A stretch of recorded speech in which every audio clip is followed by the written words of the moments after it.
Welcome to a new episode of the Creative Industry Insight podcast. I'm your host, Bobby. Today, we welcome re-recording mixer Aza Hand, who joins us to talk about their work on Kneecap. Aza will talk us through mixing music and sound within a rap movie. Please be warned there are heavy spoilers in this episode, and let's jump into the conversation of Aza.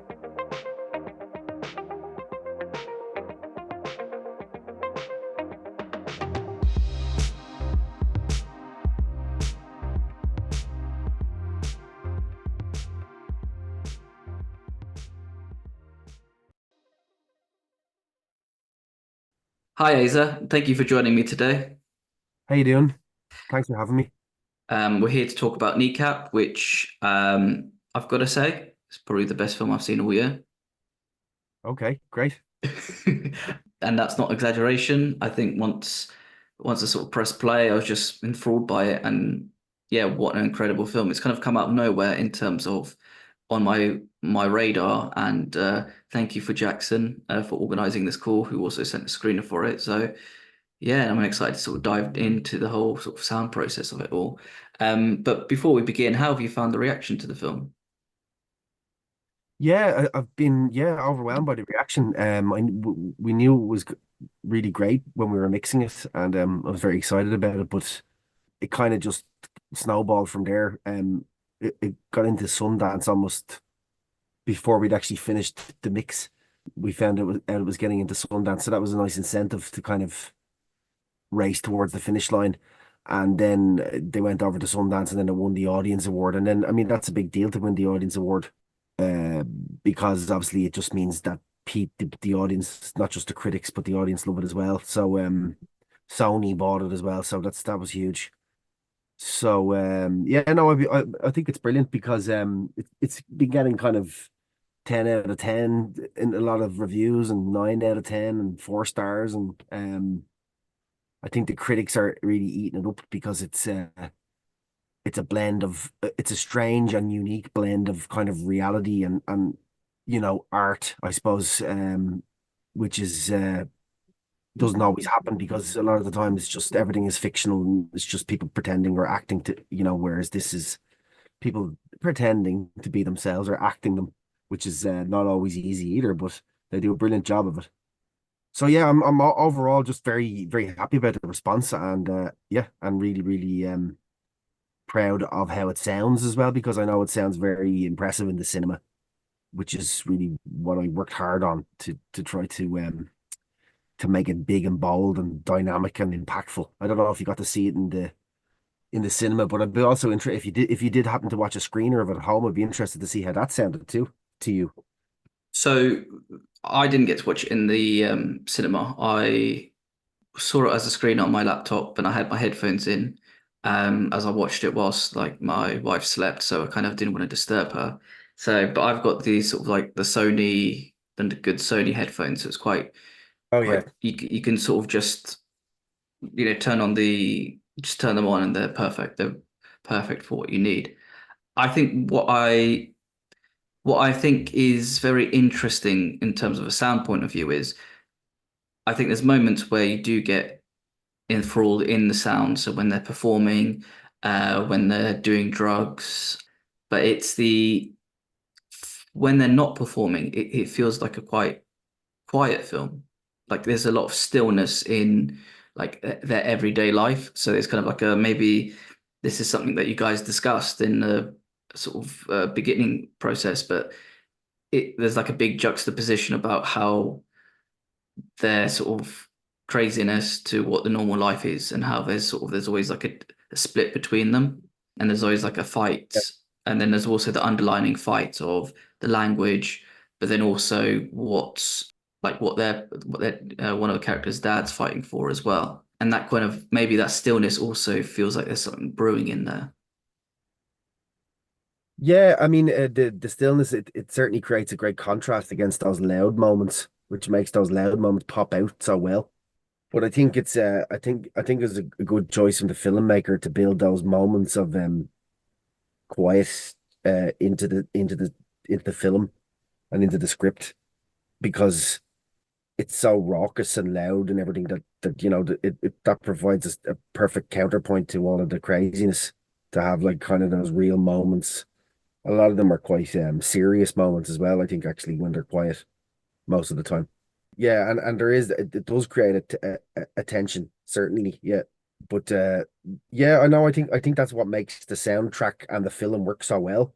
If it was all loud and all that, I think you'd probably want to turn it off after 20 minutes, because you would be overwhelmed by the crazy, the crazy tempo and just the energy of that relentless energy. But it's got just enough amount of those quiet, nice moments for you to sit back on, only for you to get slapped in the face again really hard by another banger tune. Yeah, 100%. And I think it's always, I think with sound particularly as well, it's very easy to like get carried away. And I think what's really good as well with what I've sort of learnt more by talking to sound designers, mixers, is how they can police sound and how they can really try transition it to sort of try catch the audience's ear in certain places. I think with the music scenes as well, like I'm quite curious to know how you kind of go about creating something like that for film because you can have like like the live concerts where they obviously play with the sound, so you can hear the bass isn't sort of reverberating when they're playing live. But when it comes to like a film and they're doing a live gig and live shows and people are going crazy, like how do you police the sound for that and how do you create it that it feels realistic enough, but it doesn't sort of go over the top? Yeah, it's a real delicate balance of and it's constantly changing. But there isn't any part of the music that in the movie, like, let me think, is there isn't any part of the music in the film that is performed live, in the sense that you're hearing what you're seeing. So all of the so you're either hearing a track from the CD, from their album, with whether it's being processed a little bit, or you're hearing stems of instrumental songs with the beat, with the certain elements split out, bass, drums, keyboards, for example, and then the vocals re-recorded in the studio, as well as vocals on their own re-recorded in the sorry recorded in the studio originally. So a combination between original stereo tracks with vocals and music, instrumental tracks stereo with all the elements together, full track split out with all the stems and the vocals separate, and then ADR of the vocals re-recorded in the studio as well, and really a combination of all of those things. Like in at the live concerts, you've got the big concert towards the end of the film is really a combination of about six stems of music and ADR of vocals from the two guys when they came into the studio, three guys, and then all of these different crowd layers with applause, clapping, shouting, authentic stuff recorded, like kneecap, kneecap, this kind of chanting kind of stuff, as well as specific reactions to certain things that are happening in the music or in the film at the time. So yeah, I mean, all of that big bassy, reverby kind of swelly stuff is all created to try to make it sound like it is when you're at one of those gigs.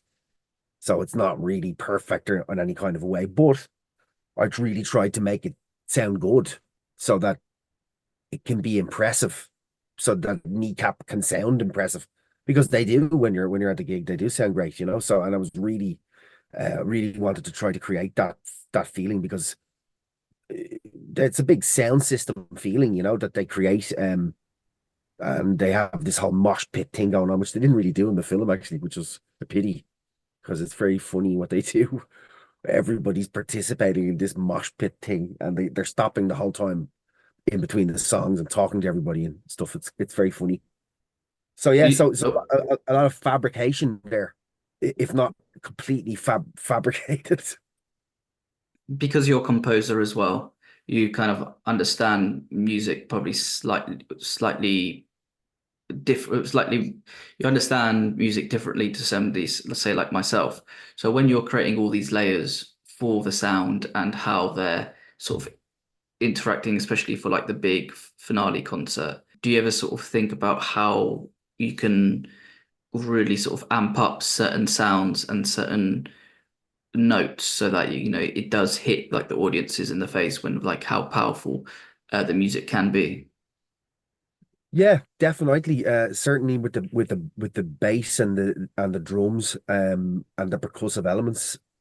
And you're always tweaking stuff from shot to shot, from from camera angle to camera angle, and depending what's going on.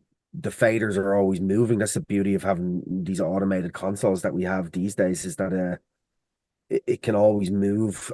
So you're creating motion within all of these different elements within the beats, or the crowd, or the vocals, or whatever it is.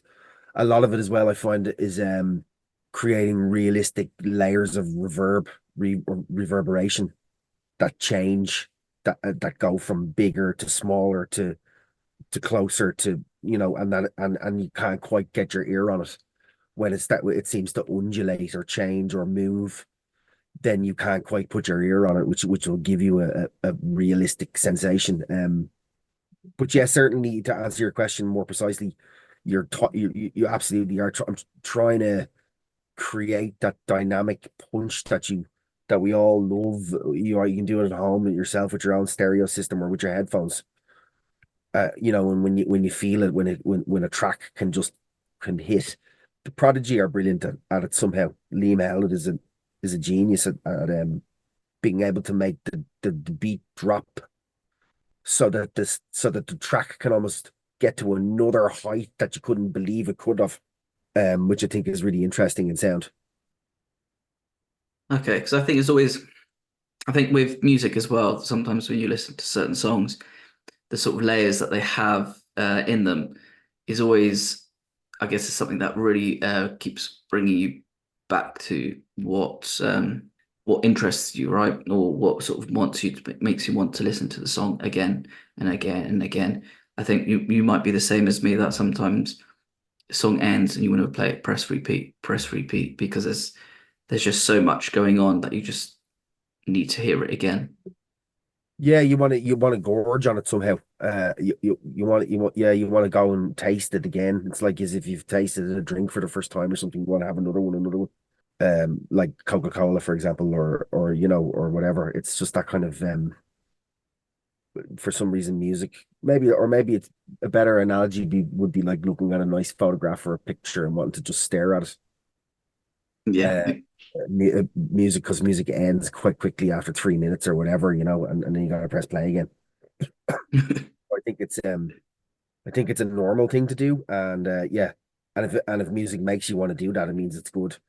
A huge part of it, I think, in a technical way, is the dynamics, like what you were talking about earlier on about the quiet parts in the film. In a very global way, you've got all those quiet parts built in. But within music itself, if you squash the dynamics out of music by compressing it too much, so that the bass and the drums and the elements don't have any room to move against each other, then it becomes very unlistenable, and you probably won't want to keep pressing play. I think like some of even the most listened to and most sold records to this date are very dynamic sounding. A lot of older records as well from the 70s and 80s. And you all you got to do with that kind of music is really just reach for the volume, maybe sometimes, and turn it up, and you get the immediate satisfaction. Whereas a lot of engineers in the 90s and the last decade started to compress things and really squash it to bits, and it makes it very unlistenable. Like, you might not want to keep pressing play. But anyway, I mean, the point is that cinema still has, or film sound still has the ability to be really dynamic in the way that very good music can be. So yeah. So yeah, I always try to keep my eye on that kind of stuff and hope that the music that I'm given has those kind of dynamics in it, which I think Kneecap's music in a lot of the ways does. Like, it's quite hopping. There's a lot of old school hip hop beats in there that are probably actually quite recognizable, tried and tested kind of hip hop break beats that they've used, which just work and sound great. I guess as well, if it's like tried and tested music and beats, then people, I guess you can really people sort of come back in and understand it as well, because not understand it, sorry, connect to it, because there's something in your mind will be like, oh, I remember, I don't know, 50 Cent might have used this sort of beat as well, and that sort of sound. So it could work on that level as well, which is something that will really draw audiences in. But I Well, think we hip hop used to be a lot more about that. These days now, it seems to sound more like the software as opposed to sounding like a collection of breakbeats that were sampled off some old 70s records, which is what hip hop started as. I mean, obviously, I know everything has to evolve, but the point that you made is that those snippets or samples were kind of used amongst the community and reused, and there's a certain familiarity then when you hear that, when you hear a breakbeat drop, because you have heard it somewhere else. That in itself has been a little bit lost in hip hop, I think, to a certain extent. Yeah, no, I agree. I agree, because I remember I was sitting in the office and as like a temp, and they'll be playing the 80s radio station, and then you'd hear certain songs, and you're like, oh yeah, that's this song, and then it's like it's not, it's something they just sampled, and then you hear the original song and you think, oh okay, like I kind of understand why they would sample this and just how it sounds and how they can tweak it compared to now, as he said, everything just sounds like it's done on a computer where put the bass in, do four beats, and let people sort of just go over it. Yeah, yeah. In some ways, it sounds cheaper now than it does back then, even though we've got much more expensive tools. It's funny. But a huge part of that is the legality as well of the sampling, and what happened with that, because people were sampling chunks of music, and then there was huge lawsuits about that and everything, and that was a huge reason why sampling as a musical art form kind of died away to a certain extent. People started to create their own samples and do it live. Dr. Dre and stuff, he did it to great success. I thought some of the stuff he made was brilliant that didn't have samples. But ultimately, the very essence of sampling in itself is taking a snippet of something and playing it over and over again, which gives you a feeling of an otherness, or taking a snippet of it's like taking an old photograph or something and making a new collage out of it. That it's going to have an essence of the old thing you took it from.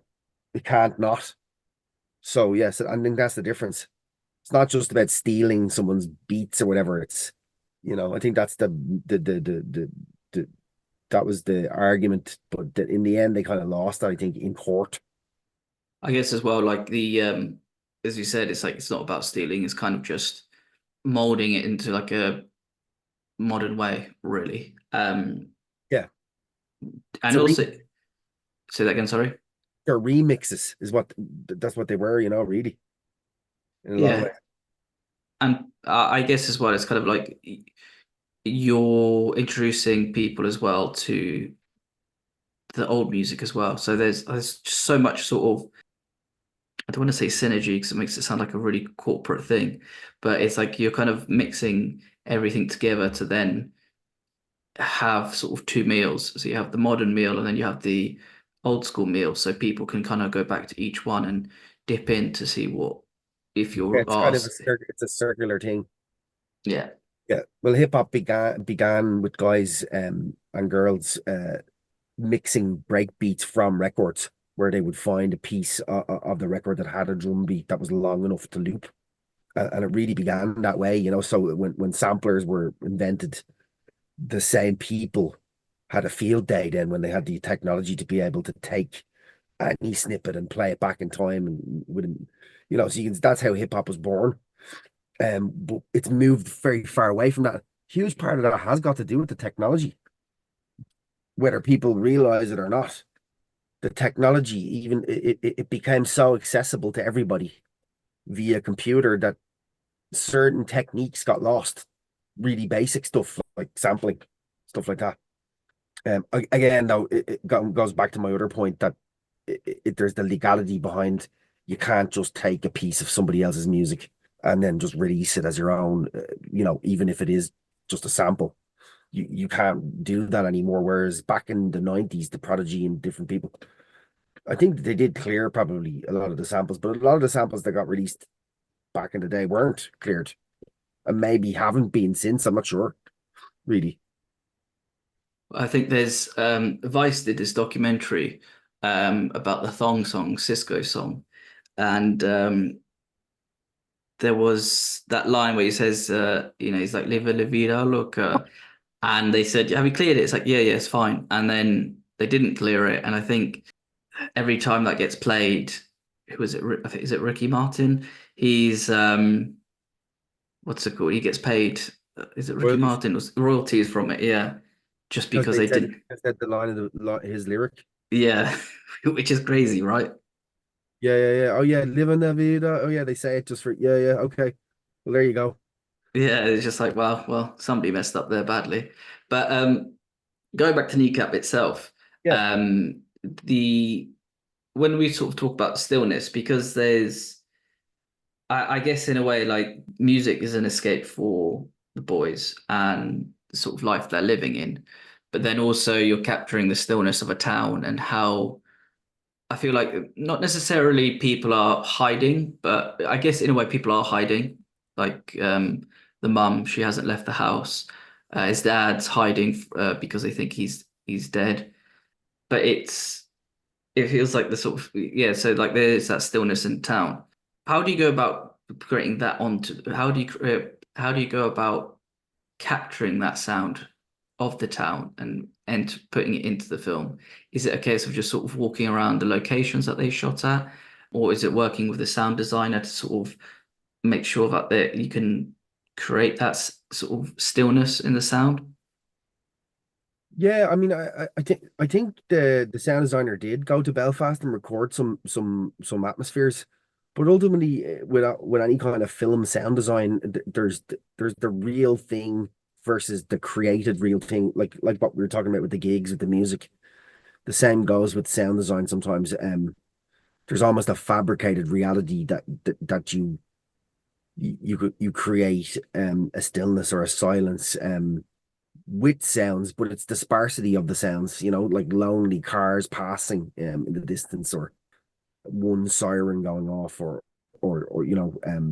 that kind of thing. Having the authentic sirens from Belfast and stuff like that. But yeah, I mean, another part of it is when you're mixing as well, is creating the right kind of reverberation on people's voices as well. Plays a huge part in the emotional. I feel so, can play a huge part in the emotional impact of the words when it reverberates around the room very nicely, because it again it feels so real and so far away from what what it sounds like on a film set, which is what we're trying to do all the time, try to bolster the sound up to create this sense of realism that doesn't exist, I suppose, because it is the I mean, I can easily forget it because I don't work on set, that there's a whole crew of people all sitting behind the camera with shining lights down on people and everything else. So that's what we try to do always, and try to forget that and create the illusion. So yeah, so I mean, with stillness, it's less is more really, and the gaps between the words, and hear and feeling and hearing them echo, even if it's only a very short echo. There's some beautiful tools out there to do that with these days. Uh, not just these days, but the old school stuff's even better, to be honest, which I still use for that kind of thing. Yeah, so it's really that. But honestly, that stillness and all that kind of stuff, it really helps make for a very, very good movie experience.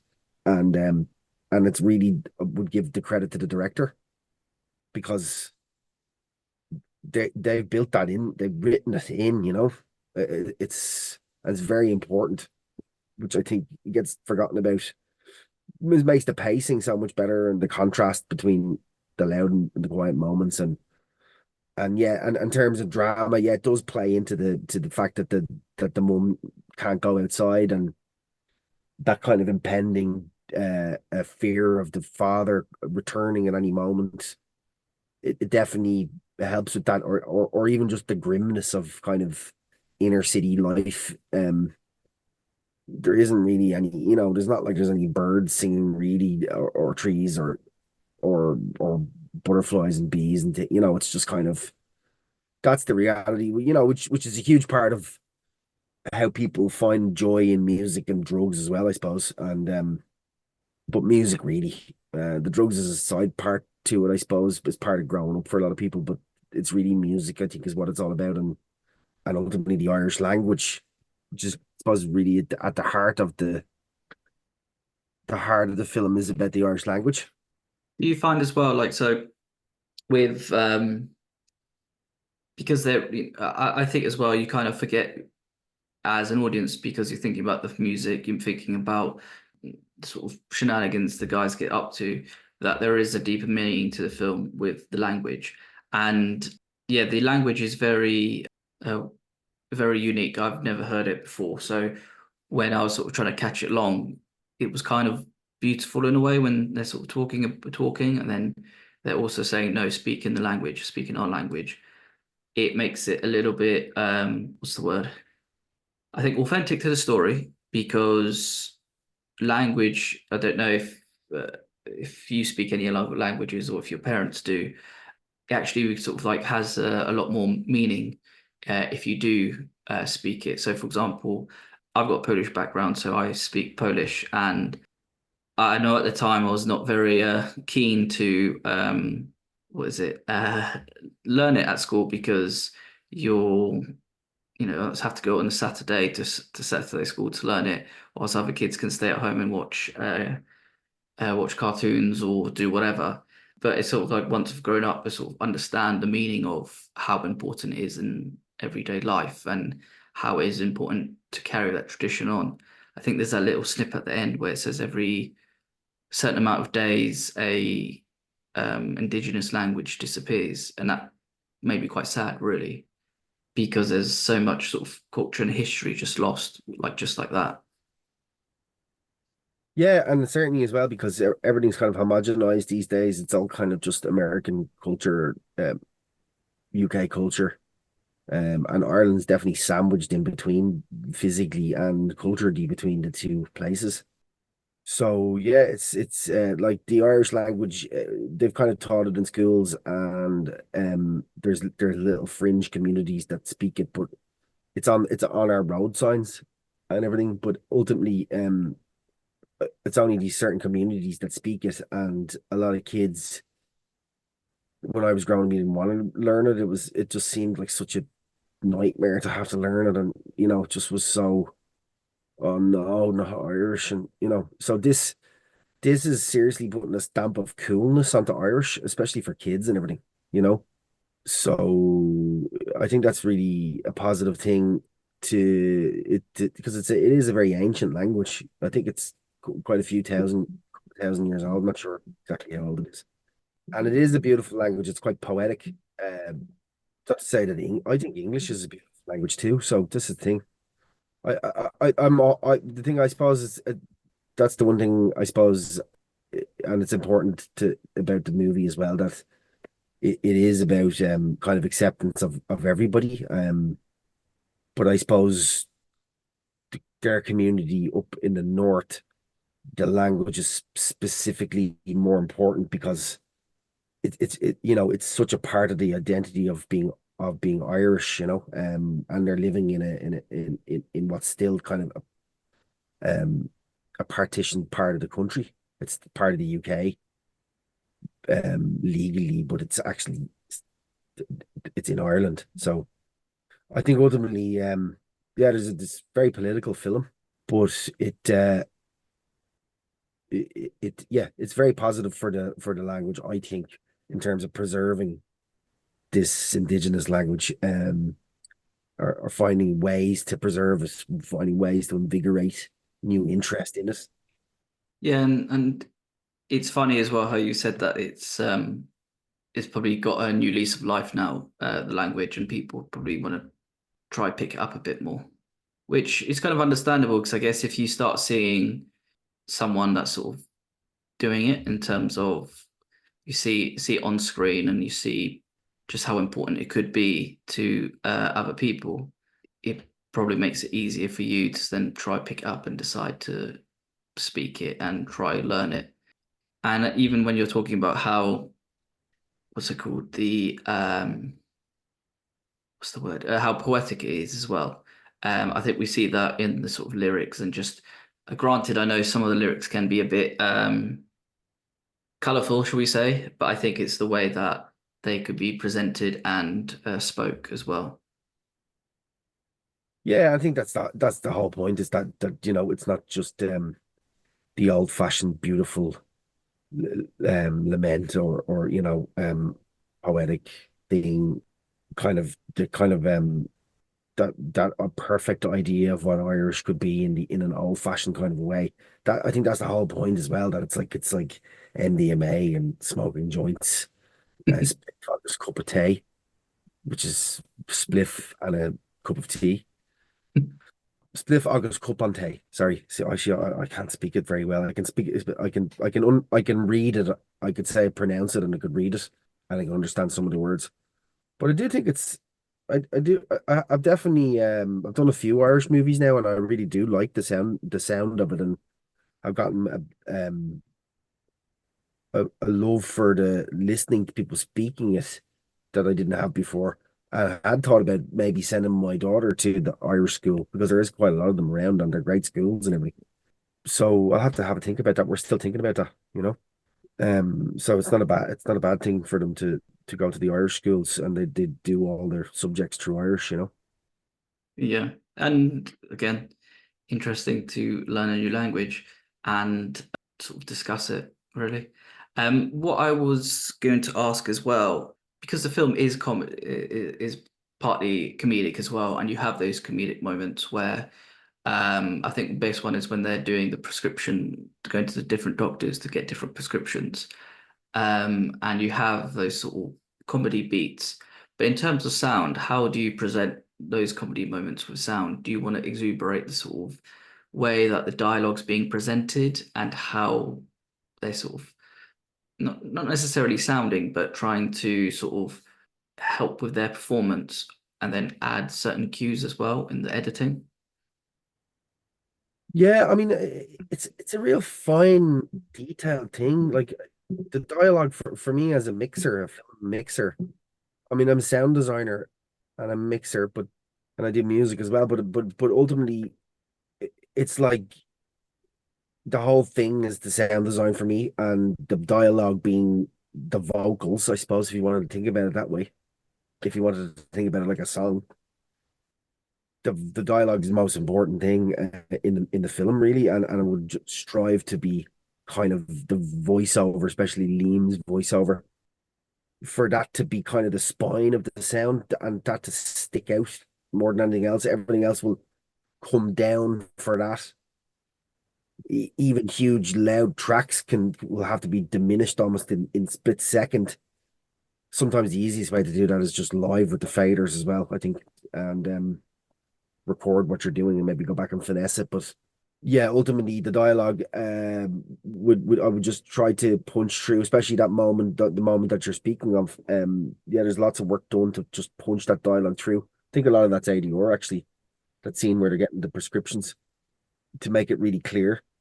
I can't remember exactly why we ADR'd it, but I think it was just for clarity of the dialogue. And there's lots of loud, punchy music there as well. The director really had me punch that score out, Mikey J's score.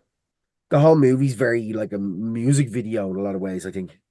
But having said that, you got those quiet moments, like you said, like you spoke of, with some great acting going on, some great stories, and some heavy plot, under subplot stuff going on there, and undercurrents of all sorts of things, which give the movie a weight that goes beyond it being a music video. But then the music video part's amazing because it's about a band and they need when you watch. I've read a lot of reviews that says like when you watch the music parts just pop off the screen, it's like being at the gig, you know. And so I'm really proud of that because I know that a huge part of that is the sound. Obviously it has to look right, but you know that it looking right won't get it over the line. Mm. And I think as well, you even though they do feel like music video part, but it's like they push the narrative forward. So it doesn't feel like you get taken out of the film itself to be like, well, oh, this is just going to be here, music Here's video another gig. insert, Yeah, yeah, yeah. and I think that's a great way as well of like the balance of it because you can, I guess, like as a director and editor and everybody and people in post sort of get carried away with what's being presented to then be like, yeah, let's just do it like that and sort of lose focus of what's being told story wise. Yeah, it's like the commitments is like that too. Like like you had their band practice and that was a bit shit and sounded a bit crap, and then they had a gig in a club in a pub or something. It was kind of better, and then the next one was a bit better again, and then and then the practice on this time the practice is fucking great now, and then obviously and at the end it just sounds whopper, and I really kept that in mind with Kneecap to a certain extent, it's just to leave some space for it to really get sounded so it sounds really, really big at the end. But like you said, all of the gigs and all the music moments are all part of the narrative of the story and kind of push it forward, whether it be their first time they get together and record some stuff in the garage to the shitty pub to the club to the arena. So yeah, no, it's a real fun film. Like I mean I actually want to go see it again. I'd like to go see it into the cinema soon, sometime here. Seemingly it's been the cinemas have been really busy and full of people, and I heard it's been going down well in London too in the cinema. Yeah, so what I've heard as well, which is again, look, you can't go wrong where people, if people are enjoying it, they're going to come out and see it, and it's just I don't know. I think when people connect to these sort of films and the stories, you're going to come out in droves, and especially now where you're in a day and age of where streaming, you get stuff on streaming, or you get a lot of these sort of big budget superhero films coming out. But then when you get to like a small personal story and it just hits people on a different level, and it's kind of like this is what filmmaking is about. I'm not saying the other stuff is not filmmaking, but this is the sort of things that the important stories that people should sort of see and take in and go out in droves to watch. Yeah, it's kind of memorable stuff. A lot of the times, the real memorable movies are independent films. Because maybe it's easier to connect on a more human level, or accept what you're seeing is real. In this case, it is real. So to a huge extent, it is real. So you're pushing different levels of coolness within the art form there. And I read a great thing from the director from the European Film Academy, his statement about how film is the great collaborative art form, where you just have all these people on board who really feel like it's theirs, like including myself. It's like when you read reviews, even though they never mention the sound, but I don't care because it's like there's only a few sound engineers throughout the ages who really managed to get themselves known, because at the end of the day it's a lot of the time it's about the music, it's not about the engineer. And but having said that, when you know what to know and what goes on behind the scenes, you realize that a huge part of why this movie's hit is because it sounds so good. And yeah, so I can be proud of that. So it doesn't really matter that they don't mention the sound. It's just I'm just really happy that it's hitting well and it sounds good in the cinema and people are really enjoying it for what it is, and we can represent the band well as well, because I was conscious of that and really wanted to make sure that it sounded good for them, because I'm sure they were freaked out to a certain extent. They were like, "Fuck! Imagine if this doesn't go down well." They're trying to do their music career, you know. So it was a big. I think it was a big step for them to brave step for them to go and do it. But like, but it's a mass to go back to that collaborative art form thing. You know, what I mean, you've got music and real life musicians meeting actors, meeting directors, meeting composers, meeting sound engineers, meeting all the other people in between that make go in to make a movie, and even people like yourself then who are then go on to talk about the film. That's all part of it as well, I think. And you're right about the whole like film is a big collaborative medium because I know director actors get the most plaudits, maybe cinematographers as well, but even as yourself like the sound or for I don't know whoever's working in the production office to make sure that contracts are done in time. There's so many different things, or even transport captain making sure cars get it on time and trailers up and running. Yeah, it's just sort of mental how much like it does take an army to get these things done. But then it's funny as well, there's this point that you mentioned about how you have musicians sort of meeting up with sort of like a composer, for example, or then also you've got like the sound team as well.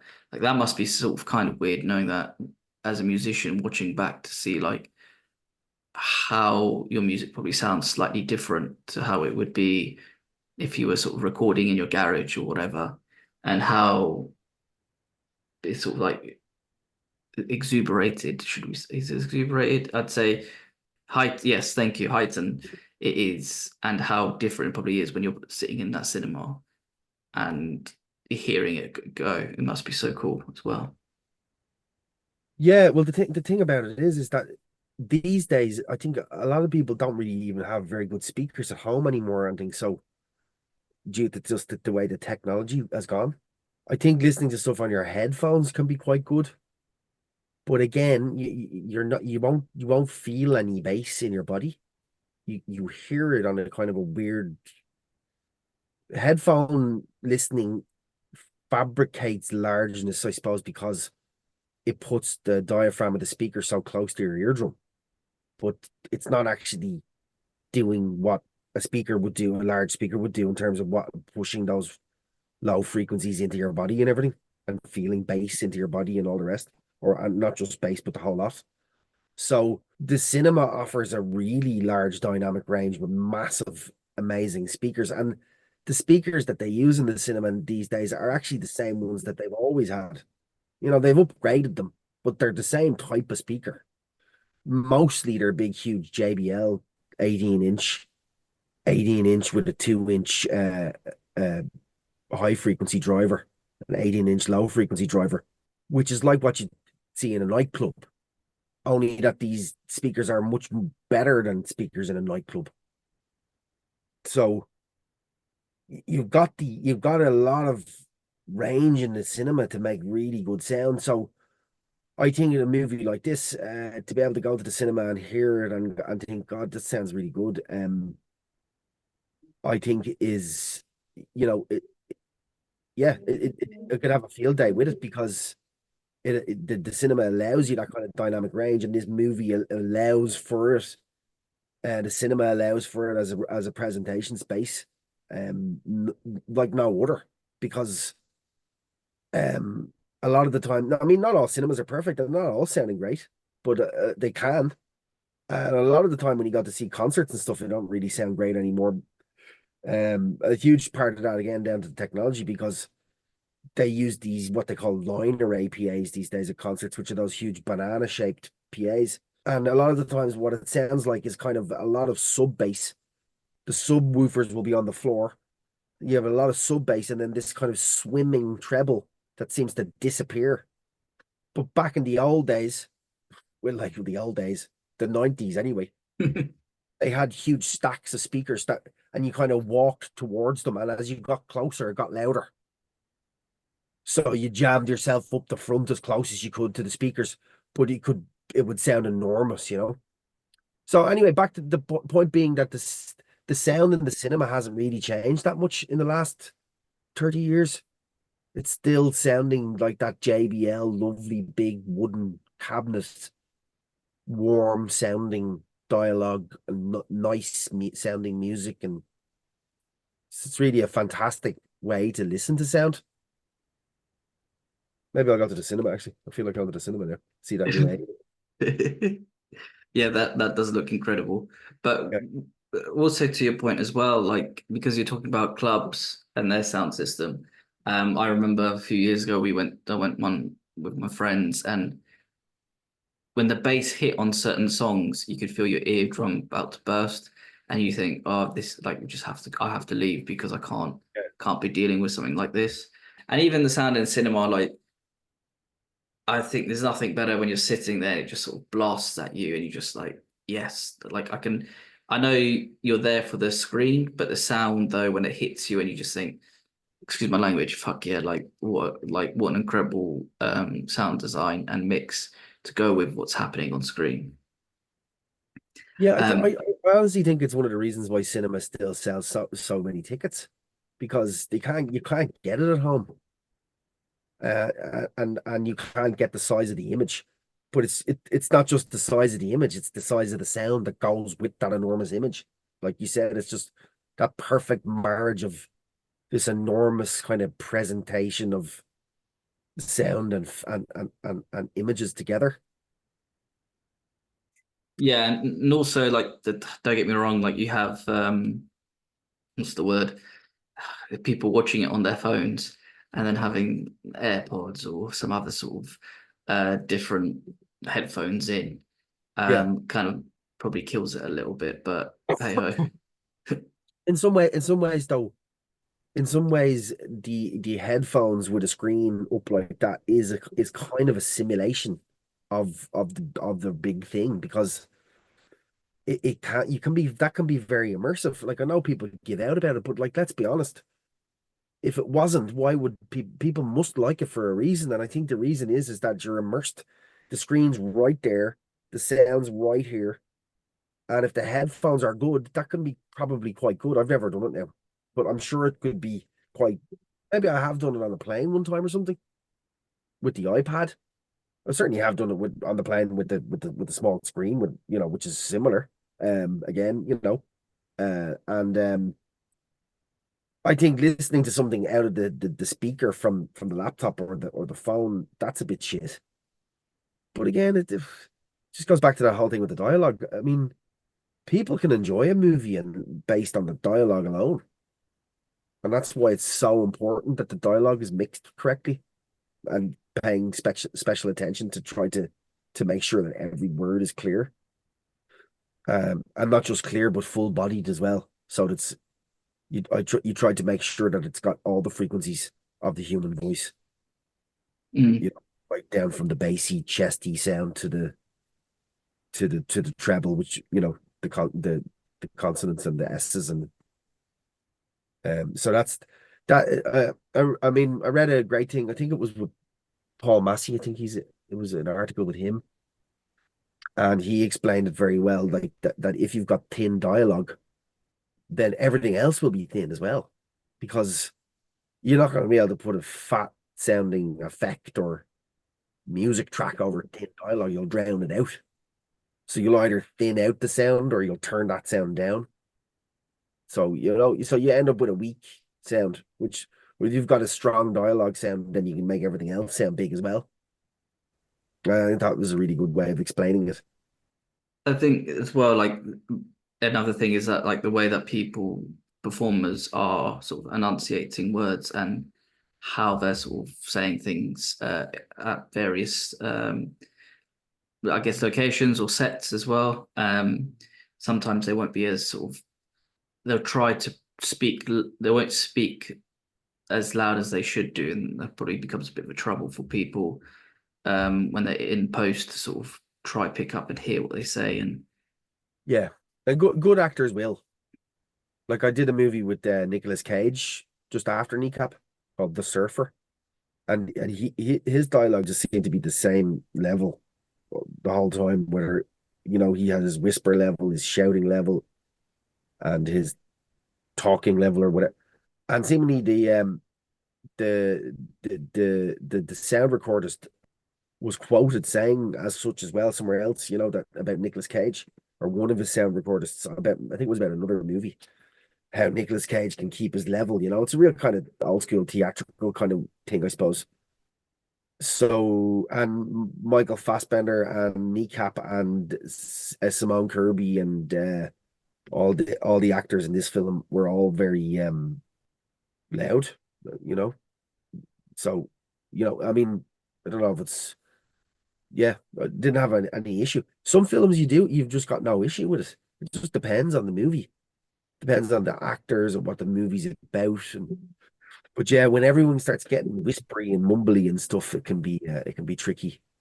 Or if you've got I did another thing with New Zealand accents, and everybody was speaking quite low with New Zealand accents, and that was tough. And there's a lot of bass in that. Bass is the enemy of clarity. So with the New Zealand accent, sometimes could be quite bassy. And but again, I'm sure it was no problem for New Zealand people to understand it. It's just it's like a Glaswegian accent. Like Glaswegian people from Glasgow don't have any problem understanding that. Like Rob C. Nesbitt or some of the guys from Train Spotting or whatever. But yeah, this is most of this movie subtitled actually. The VO is in English. The VO is great actually in the movie. It kind of really carries it, I think. I think sometimes as well, with like voiceover, it can take you out of it, or you just sort of get not necessarily. Yeah, I think it can hinder stories, but I think with this, it just works. And I think you pepper in comedic elements as well, and it sort of just hits all the right notes, if you excuse the pun. Yeah, Um, but just to, I've got two more questions if you don't mind me asking. yeah, no problem. So my penultimate question is, what was your favorite scene to work on? Oh, I think the big gig at the end, yeah, or near the end. So, or maybe the Prodigy scene where they play "Smack My Bitch Up." That was fun.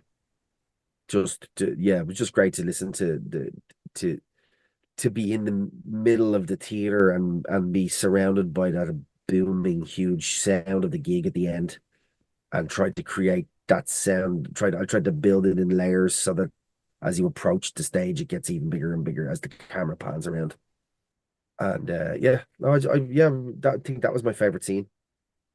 And yeah, just really, really just tried to get away from throughout the mixing of the movie. I suppose would try to get away from any kind of convention that is in any kind of musical film because I mean you could there's some argument to say that when the numbers come on they should sound like the numbers, like a very clean version of this some kind of, but I really want to make it sound like you're in the gig. You're standing beside them or standing beside somebody else watching the concert, or you're up on stage with them. And so you're constantly trying to make changing the sound actually between those different perspectives, so that it doesn't really ever stay the same. So that I think that's my style. I'm not sure other people do it like that. Maybe they do, but I know sometimes I've listened to some musical films and thought when the music comes on, I get taken out of the movie, and then you very much know that you're watching a musical then, and that's not a good marriage of the two. I think as well when you have films that are translated to musicals, you can get taken out of it with how clean the sound sounds, how clean the music sounds and the sound. And I think when you have something here with a big concert as well, it's like you need to build it up so it's in people's faces. I think you see a change in somebody like Arlo as well, that he understands that it's not about keeping the Irish language with the younger people. It's about encouraging it, not sort of bullying them to learn it. Sometimes people need to find their own way and create their own path in it, which leads to my final question, because the film is about language and identity and like stuff that people want to fight for. how do you go about creating your identity in your work and in your sound and composing of music? And how important is it for you to sort of get that across in what you do?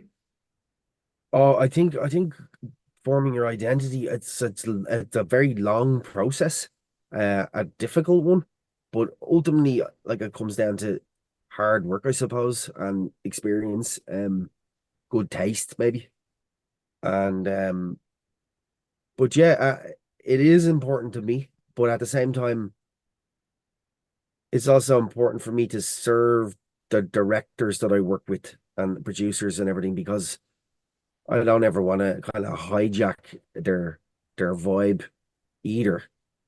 But yeah, I mean, I always wanted to kind of, I suppose, like one of my major, massive influences would be, or one of my inspirations would be, the Jamaican dub engineer King Tubby, who kind of is famous for kind of for making engineering into an art form, I suppose, or into a musical art form. Uh, and you know, really, throughout the history of music, like these kind of guys were the pioneers of that kind of stuff. I suppose the first electronic musicians, if you will. But so yeah, so I suppose I'm always conscious to be humble about it and take the back seat. But then I feel the need to shout it out sometimes and say, well, like remember sound, everybody, because it's the fucking sound, man, you know? Because you know what I mean? It just forget does get forgotten, but at the end of the day, it's the producers and everything and who make these recordings because at the end of the day, they are recordings. They don't just exist in space like the film soundtrack, the sound of Kneecap or the sound of an album or the sound of a single or whatever, you know. They are a marriage of the art of the record of the musician and the artist as well as the art of the recording engineer. So I like to think of it as an art and as much as I can try to remind people of that. But at the same time, you know, as we said, as we talked about earlier on, it's a collaborative art form. So we have to collaborate with people, and that's what I love about it. Making music by yourself and forming that identity that you're talking about is a tough thing. But yeah, but working with people on films is not as tough actually. It can sometimes be a real joy, and this movie definitely was. Okay, I guess that's a very good way of ending the episode. Um, Asa, thank you so much for your time today. Kneecap is still in cinemas now, but I won't be surprised if it comes out on VOD. Go out, check it out, hear Asa and his team's work. Thank you again. Thanks a million, Robert. Yeah, nice to meet you. You take care and bye-bye. Cheers, man. Okay. Bye-bye.